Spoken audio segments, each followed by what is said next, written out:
Kaiju Universe is slowly adding back the most popular kaijus from the old game, starting with Ultima through Vargoth a few weeks ago.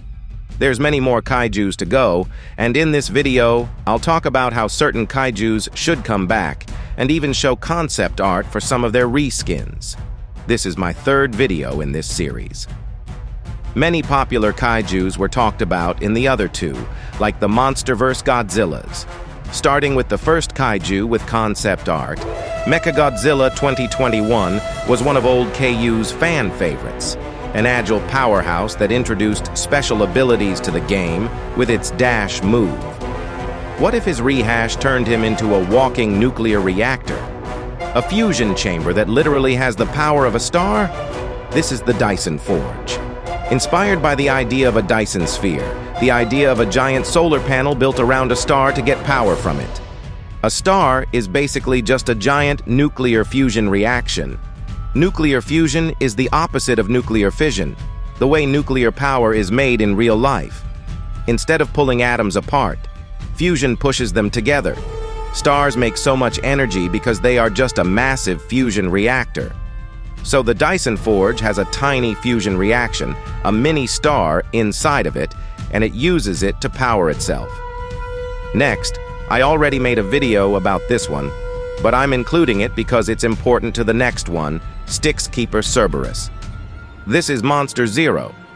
Cerberus is the three-headed wolf that defends the underworld in Greek mythology. This reimagines him as a dragon and wolf hybrid. This isn't the only reimagined creature I want to do. Later in this video, I'll talk about Bigfoot, the Wendigo, Nessie, and in another video, Kraken.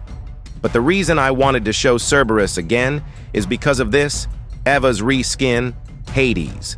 EVA is one of the top 3 most voted for kaijus to come back. Hades was the king of the underworld and the owner of Cerberus. Hades would have everything EVA had, but changed. The last one I want to show isn't a reskin, but I'm including it as bonus. Wang Mao, the grown-up version of Fei Mao. I originally wanted this to be the replacement of Frostbite Godzilla, but changed my mind. Wang Mao will be an all-new kaiju. It would require 500,000 G cells, level 75 Fei Mao, and 500 total kills. But if you own the Frostpack Game Pass, you'll get a half-off discount to this and Fei Mao. That means this will only cost 250,000 G cells, level 38 Fei Mao, and 250 kills. And Fei Mao will also cost half as much, just like this. Frostpack owners will also get the special Boreal Heights recolor for these kaijus only that change the color of their ice powers to match the recolor too, something no normal recolor does.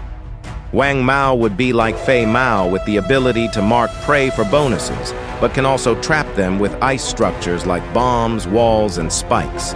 Its beam will create tons of ice spikes, and it can make its claws longer with ice to scratch enemies with more damage. I've got a few concepts that don't have any concept art for them too. The KU owner, Verret, once said that he wants Kong to become a mech, but doesn't know if it's possible. If it is, he could be something like a bigger version of the Pacific Rim Jaegers, maybe with a giant sword instead of an axe. Then I want to talk about the replacement to the Skull Island pack.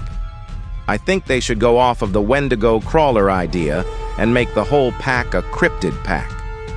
These kaijus would replace the Skull Island pack, not reskin, so they have an all-new moveset and everything. I'm thinking that this pack could include kaijus called the Wendigo King, the Loch Ness Monster, Bigfoot, and a big land-only Mothman variant called Luminite Mothman. I actually did draw Luminite Mothman, and it'll look like this, twice as big, with a spear and its ripped wings as a cape. Thank you for watching. Please like and subscribe.